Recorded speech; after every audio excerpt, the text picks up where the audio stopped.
Hey guys, this is John, and I'm playing deceptionNY in the 15-minute pool on ICC. deceptionNY plays c5 against my e4, and let's play a Smith-Morra Gambit. I think previously I played knight f3 exclusively against the Sicilian when I faced it, but let's live a little bit and get some variety going. Just checking their stats. Peak rating of 1886, about 100 games played. Okay, so knight f3, and now d6 is usually played. Sometimes I do play e6. So now I'll play bishop c4. And the setup that black can adopt against the Smith-Morra varies widely. There's a lot of acceptable setups, but white usually succeeds in getting active play. And that's why I personally like to decline the gambit whenever I face it. So like on move 3, I'll take on d4. Good policy against gambits is to take once and then not take the second pawn offered. But on move 3, I'll play either knight f6 or d3. Okay, so he's playing bishop to e7. And black, by virtue of playing a6 and e6, is trying to control these two squares that in the Sicilian are traditionally weak. The thing about bishop e7, though, is they leave this knight somewhat stranded. Like, it can't come out to f6 now for fear of e5. So I wonder if I should play e5 myself to capitalize on that. I think I probably will. Maybe I can play knight d5 too. Like, sometimes white can just throw in knight d5. not recklessly, but with the intention after black takes to take with the e pawn and open the file. And I wonder how that plays out here. So let's say knight d5, and let's say they take it. I take with my pawn. I'm threatening the knight. Knight a5, bishop back to, say, d3. Nah, that's not enough. They'll be able to play like knight f6 and castle. I just want to be able to do something threatening to their position before they get a chance to castle, like play knight f6 or d6, knight f6, and then castle short. So knight d5 is usually the way to go about doing something like that, but I don't know. I'm just kind of running into a roadblock. Knight d5, pawn takes, knight a5. If d6, they can take on c4. The comp just doesn't quite seem like it's there. I really want to play that move, though. I could play rook e1 first, but I think they're going to play d6.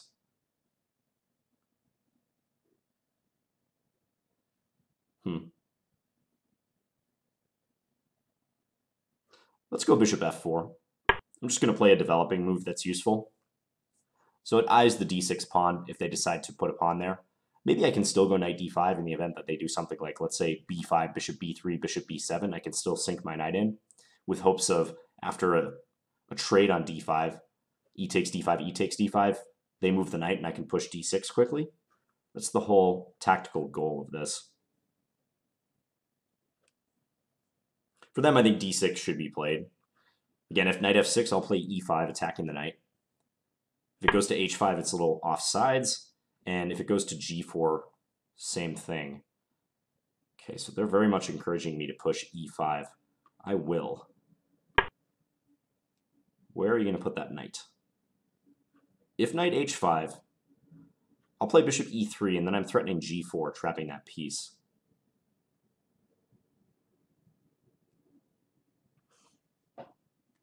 There's a great book on the Smith-Morra Gambit written by Mark Esserman. He's an international master from the U.S., Boston area. And it's called Mayhem in the Morra. So if you're interested in this opening, that book is the book to get. It's fantastic. So he brings a knight back to g8. Probably queen e2. Yeah, this looks good. Now I can bring a rook to d1. It reinforces e5 in case e5 is ever weak.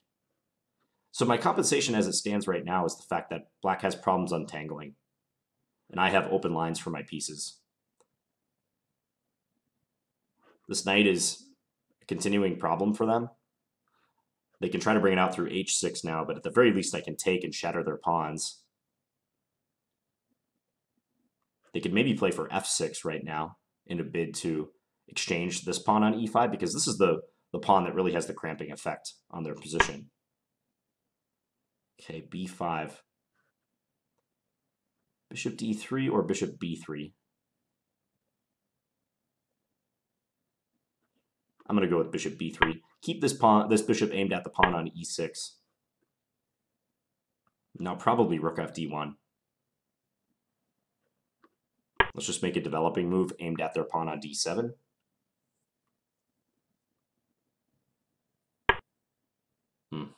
So the queen is committed to c7.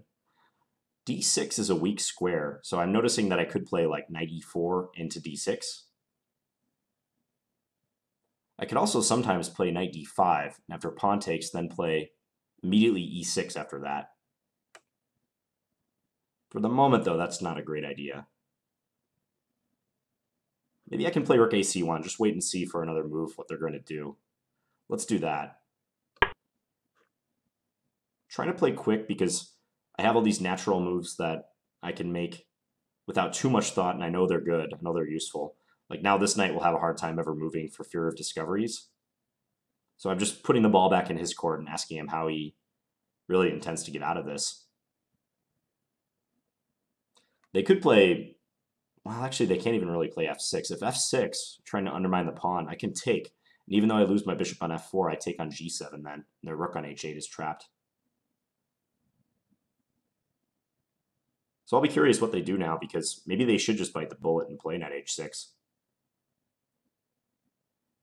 And after take, just say, maybe I go rook g8 and attack your king, John. Castling queenside would be pretty audacious right now. I doubt that they would do that, nor would that be any good. If they did that, I'd probably play a4, b4, knight b5. And if they take with the a pawn, I take with my a pawn, pin down the c file. That would be a reckless move to play, castles queenside right here. They need to complete their development. They could play h5 maybe. So intending knight h6 when, if I were to capture them, they could take back with the rook. All the same, this is looking good. Actually, that a4 idea might even come up without them castling. Like, I can play a4, b4, knight b5. Maybe if a4, they just take on a4, though. Perhaps they wouldn't mess around with b4 even. He's taking a little bit of time now. That's a smart idea by him, because it's not easy to see how he unwinds. Okay, so we predicted their idea with pawn to h5.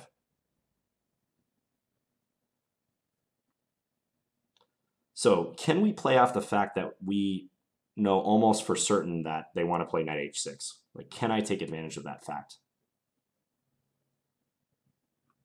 Knight d5, pawn takes, e6 is a real nice and active idea. It just unfortunately doesn't work tactically because of this hanging bishop. Moreover, I can't really play bishop g3 now because they just play h4. My bishop is running out of squares. This is a good move, I think, for black. Can always go knight e4, but knight e4, bishop here, knight d6 check, he just takes. Yeah, the pawn is an irritant on d6, but is it going to win me the game? Probably not.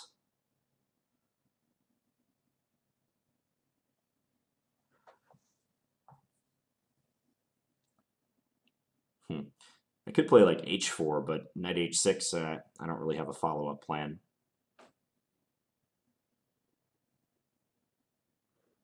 Queen e3, knight h6, knight d5, take e6, maybe.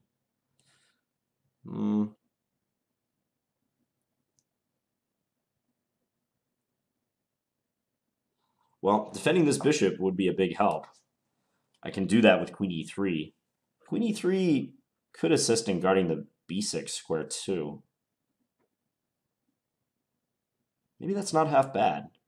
So queen e3, knight h6, knight d5, they take e6. Huh.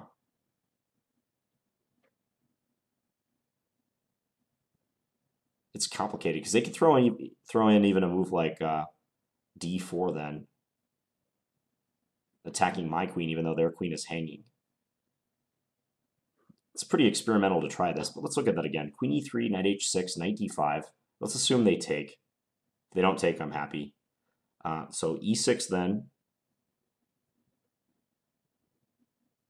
If bishop d6, I really assume that take on d7 is good. Or take on f7, one of the two. If pawn d6, I take on f7. They could take with a knight. They could do that. Huh.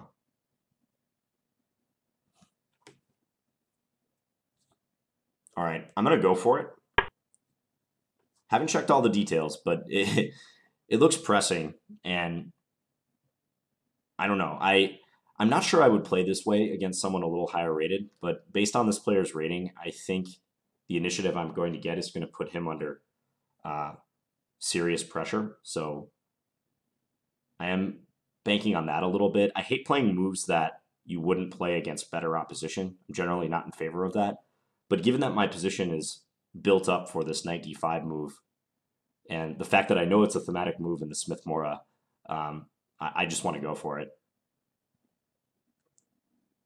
Slower stuff like knight e4 trying to get into d6, or, you know, other plans like a4 just didn't quite pack the punch that this move did. He might also reasonably assume that I'm playing queen e3 to, like, guard h6 a bit more. I don't know. Maybe he won't be that naive, but he may figure out I'm up to something with this bishop to defend it.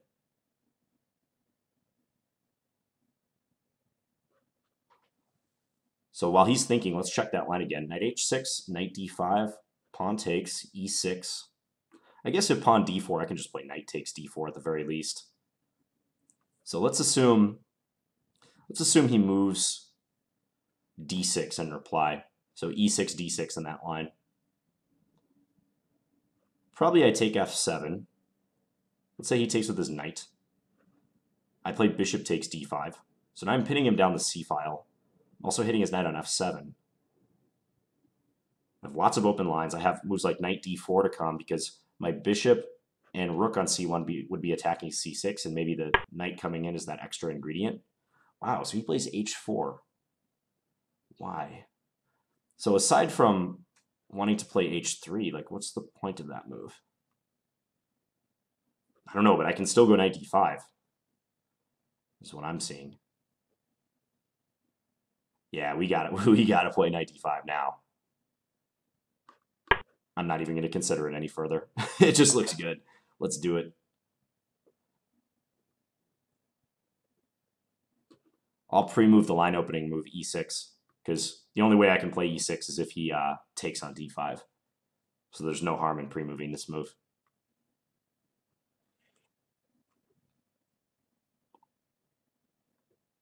So a thematic option in the Smith-Morra, sacrificing the knight on d5.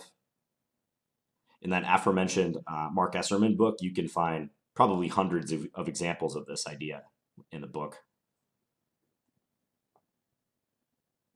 Sometimes White even plays it just very early on, sort of for nebulous compensation, but just knowing that it's going to complicate Black's development, and that Black's king safety will always be in question. If he goes back to d8, at the very least I can play knight b6, hitting the rook and also hitting d7. So that would be my default reply to that. I could also maybe take on e7 and get something going on the dark squares, but I'm sure knight b6 is stronger if it works out. I don't see why it wouldn't work out. So take e6, let's say d6 once again. I take on f7. This time it's stronger because they have to take with a king, and then I get to take on d5 with check. They move their king somewhere, and a move like knight d4 is looking really, really nice. Yeah, he backed the queen off. That's not as much fun for us, but this move just looks good. Knight b6. Knight b6, our queen is defending it. It's the only defender, but can he disrupt that? I don't think so. He can go g5, but I have knight takes g5. No disruption factor there. Yeah, so let's do this.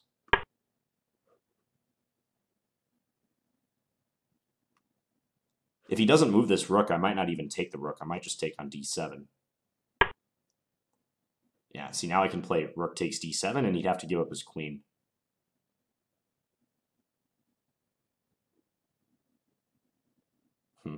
Any benefits doing knight takes? Nah, not really. Rook takes d7, queen takes, knight takes, king takes, and we'll go from there. We're up material. Shouldn't be too tough. Actually, it's kind of funny. We're not even up material. It feels like we should be up material. Well, no, that's not true. We're up 1 point to material after this. Because I got my pawn back, and I'm winning his queen for a rook and knight. So we're up 1 point. What will I do after that? I could give a check on d1, but I think that kind of pushes his king back to where it wants to go anyway. So what are some more ruthless moves I can make right now? Knight d4 looks pretty brutal. Threatening to take on c6.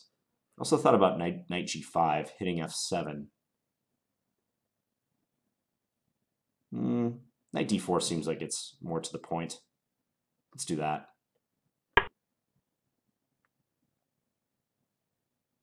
He's underdeveloped on the king side. I'd rather go for this sector of the board, the center and the queen side, than something on the king side, although attacking f7 could be a theme as well.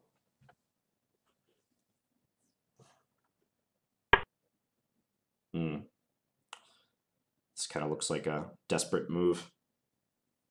So if I take on c6, he takes with the bishop. I can give a check on d4, king c7. There must be something tactical there. Yeah, I can check on a7, rook here, take on a6. It's crumbling for him. Rook d1, I'm sure, is good here too. But the capture on c6 is so obvious. I'm even looking at ideas like knight f5, take, pawn e6, check. But let's keep it simple. So take. Now, do I play queen d4? Or do I just go queen a7 directly? Queen a7, rook b7, queen takes a6, hitting the bishop.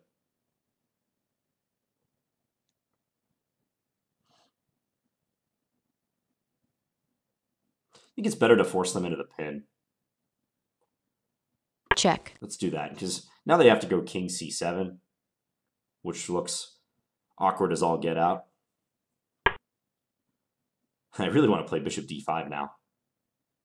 That move just looks awesome. Visually, it looks pretty cool.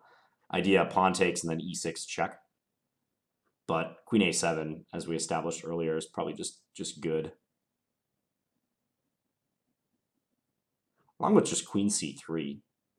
What if queen c3, attacking the bishop? The only way you can defend is rook b6, and then just bishop e3, attacking the rook again. That's efficient. Because if I check first and then rook b7, and then take rook b6, he is attacking my queen a couple times with tempo. Yeah, so this should just be a clean kill. So idea, rook b6, bishop e3. This rook has nowhere to go that defends the bishop.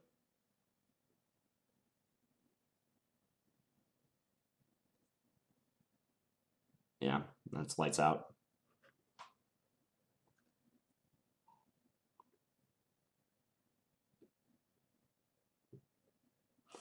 I think he sees it too. Otherwise, he'd be playing rook b6 quickly. But what can he really do? There's no other moves.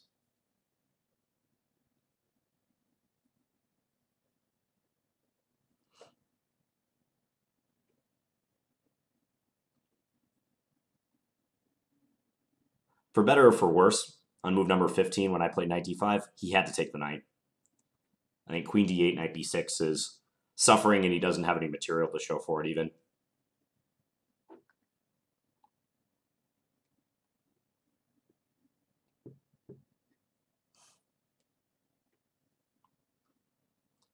Yeah, I'm expecting rook b6 played very begrudgingly or resigns. There's no other reasonable courses of action for him.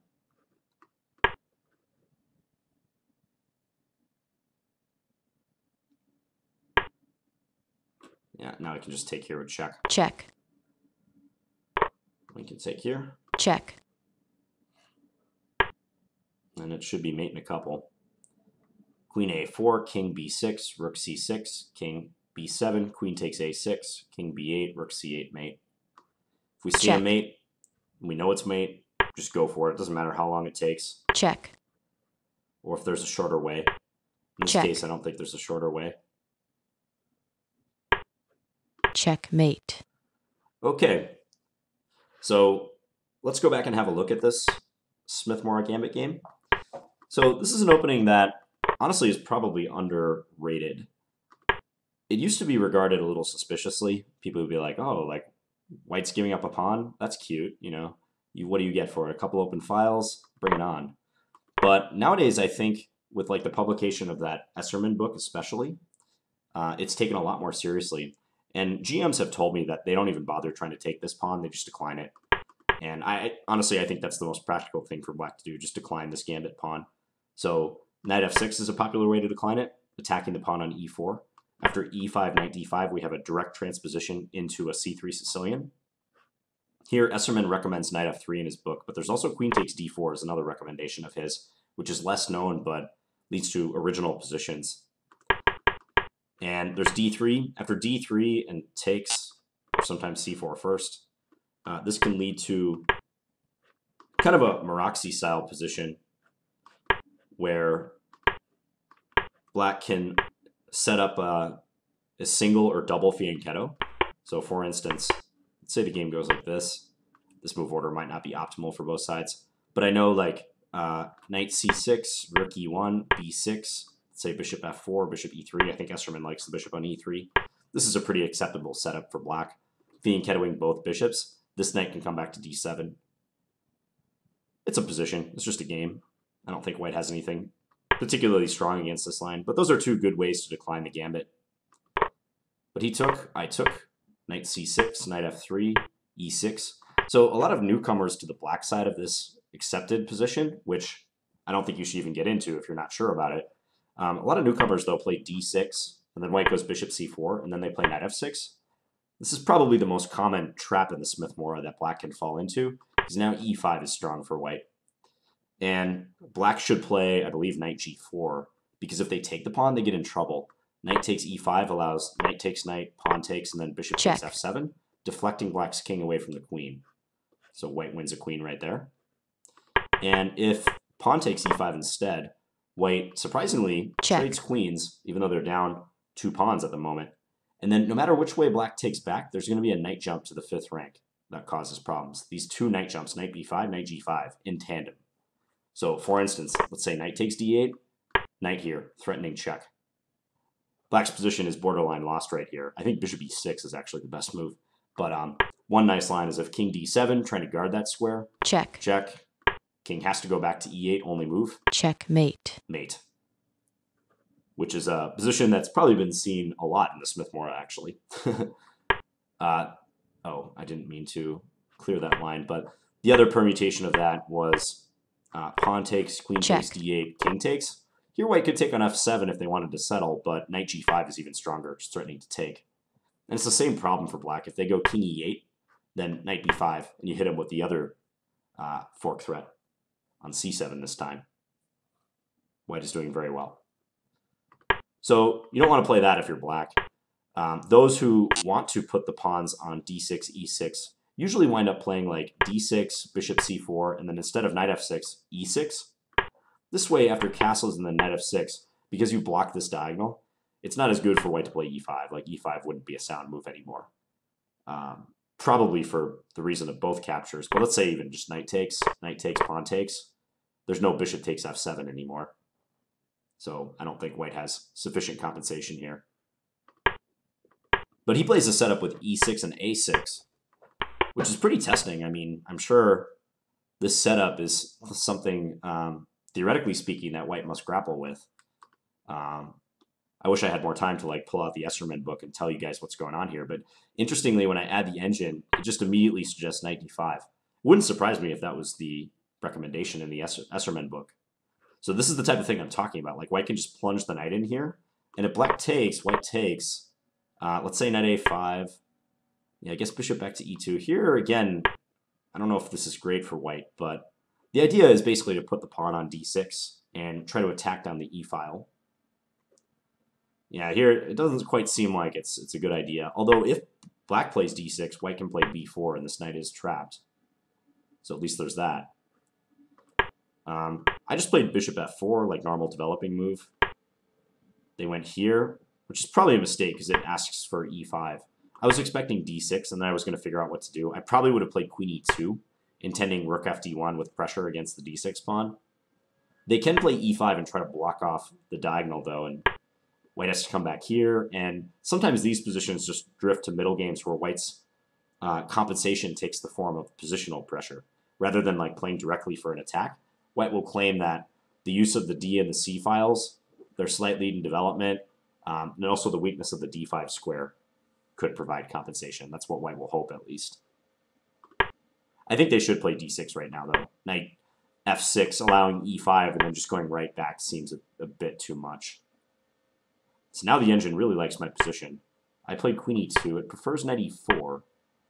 Trying to get into d6, I guess. I don't know. I wasn't feeling pulling the trigger on that move quite yet. I think I played, what, queen e2? Yeah, queen e2. And now it likes g5, not a move I really considered. So if bishop g3, h5, and black starts a little pawn storm of their own on the king side, yeah, could be interesting. That would be an original decision by black for sure. Instead, they played b5. I dropped the bishop back to b3. I think b3 is better than d3, because for one thing, going to b3, you don't get in the way of your rooks, which are going to hopefully come to these files, whereas d3, you impede the rook on the d file. Also, you keep the bishop aimed at the pawn. And as you can see, that having the bishop on this diagonal does create tactical ideas for white, especially in conjunction with the knight d5 move. So bishop b7, rook fd1, queen here. I just made another quick, useful move, rook ac1, adding pressure along the file. h5. And again, it likes knight e4, trying to work into the d6 square. Because here it says bishop g5. I didn't consider this either. So trying to knock out the dark square bishop so white can jump into d6 without allowing a trade. Okay. And the engine likes white quite a bit. Despite being down a pawn, it gives me plus 1.5. Instead, I played queen e3, which is sort of a caveman idea, like defend the bishop so I can get knight d5 going, but I like it. I like it all the same. Played h4. This was not a good move. But let's say knight h6, and I actually do pull the trigger on this move. The engine validates the idea.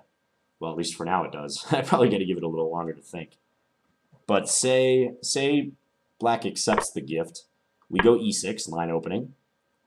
So one line I was looking at was d6, and then Check. take, like knight takes, bishop takes d5. And I somehow felt I would have compensation, because I'm attacking c6 twice already. Knight d4 could come if I want to add another attacker. Visually, it just looks appealing for white. And the engine says black can castle, and then maybe after knight d4, queen e4, white's still doing very well. Yeah, we're winning back the material, it seems. This knight is pinned, so it can't go here. It's pinned to his king on g8. Yeah, and it also said that just bishop takes d5 right away is also good. Like not even letting black's knight come back to f7 quite yet. And this is even stronger for white, plus almost 4. So knight d5 would have been good even in the case of knight h6. Instead, he plays h4. Now this is even better, I think. Maybe I was wrong about black having to just bite the bullet and take the knight. In view of the game, it was easy for me to say that, because he played queen d8, which seemed to just lose. But queen a5 might be possible. And then what? If knight b6, rook d8 is the idea? So the d8 square is freed up for the rook to go to. What else could I play? Queen d3.